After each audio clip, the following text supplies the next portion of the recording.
Welcome to Frequency Matters, the RF Microwave Update series. I'm Pat Hindle, and I'm here with my co-host, Del Pearson. And as you can see, this is our annual holiday episode. Del and I are decked out with our traditional Smith Chart Elves hats, and we're here to spread some cheer. So we did a look back at our top articles for 2025 online, and with a little help from the Grinch, here they are. Number 1 was Understanding Quantum Computing. This article was written by Mark Illo from Tabor Electronics and reviews the basics of how quantum computers work. It was published 5 years ago, but with all of the interest on the topic, it was number 1 for 2025. As you can see, similar to cryogenic RF components for quantum computing, the Grinch is cold, but he's performing well. Number 2 was Using AI for Antenna Design, Analysis, and Optimization. This article reviews how AI is being used in antenna design and modeling, and is written by several authors from MathWorks. The article was published in January of this year, so of course it's another hot topic, so it did well. Number 3 was Underwater Wireless Communication Using Electromagnetic Waves. This article reviews underwater communication systems using EM waves and was also published 5 years ago, but keeps resurfacing as the most viewed article in many months this year. Number 4 was Revolutionizing Cell Phone and Wi-Fi RF Front Ends with GaN on Silicon.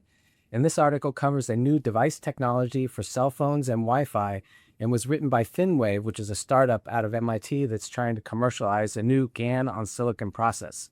It was only published in April of this year, so it's been very popular in the last 8 months. And finally, number 5 was Spiral Antenna Design Considerations and covers all of those considerations.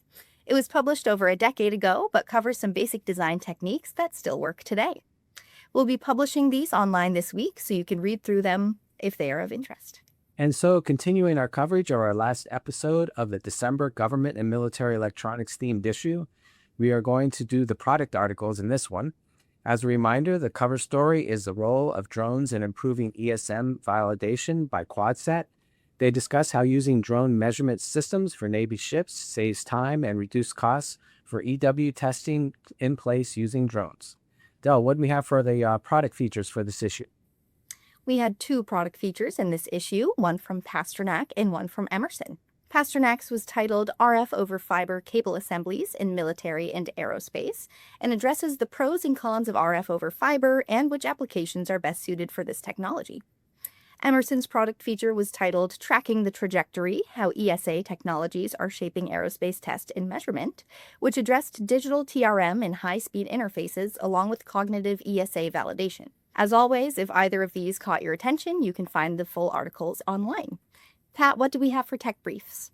We also had 2 tech briefs.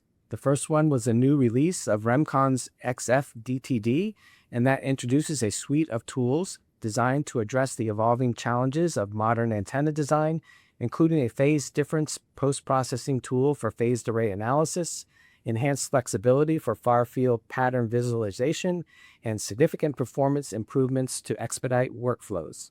The second was a 65 gigahertz harsh environment attenuators and terminations from XMA Corporation, and they're designed for high-frequency systems in the new space, quantum computing, and military applications area.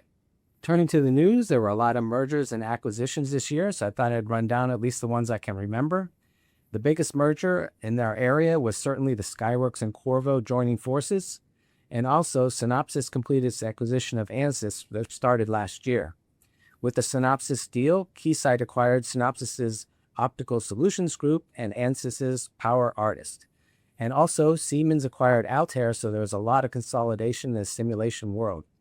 Molex acquired Smiths Interconnect, Verizon acquired Starry, Industrial Growth Partners bought Markey Microwave, Rohde & Schwarz acquired ZES, Zimmer Electronic Systems, and Munich Innovation Labs, and Amphenol was probably the most active, and they bought Textron, CommScope's Connectivity and Cable Solutions Business, and Mytech Arnarda. So they were very busy, and they had been acquiring companies even before these 3.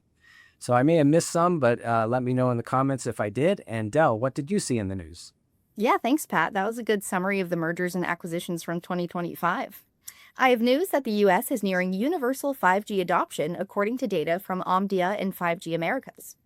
Continuing its rapid expansion through Q3 of 2025, global 5G connections have reached 2.8 billion worldwide.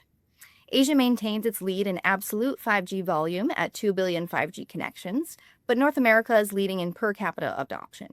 These numbers are driven by higher user adoption, device availability, and sustained investment.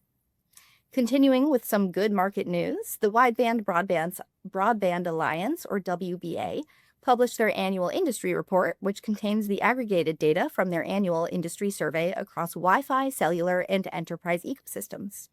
They found that 62% of respondents were more confident to invest in Wi-Fi over the last 12 months.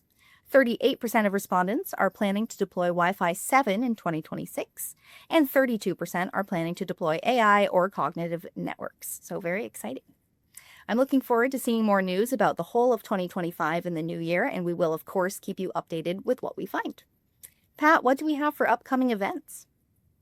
Yeah, I just returned from the AOC National Annual Convention and Exhibition in National Park, Maryland. It was a great event, and there was certainly a lot of emphasis on drone technology, including detection, tracking, and defeating them.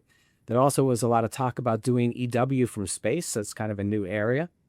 I saw that Spectrum Control, Mercury Systems, and MPG Systems all have developed a very compact and highly capable receivers, and Spectrum Control has an 8 transmit and 8 receive channels, which I think is the highest density in that compact unit that I've seen at the show.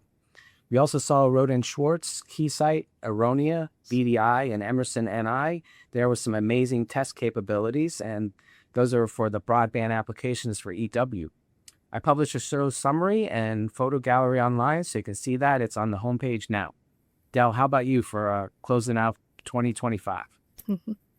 Our 2026 editorial calendar and media kit are now available online. For editorial themes, we have a few new ones, and one I'd like to highlight is the November special focus on new space. If you are interested in contributing an article to the journal, please contact me and we can work together on that. I think that wraps up this episode. We'd like to thank our longtime sponsor, RFMW. RFMW is a technical distributor of RF and microwave products and now power management.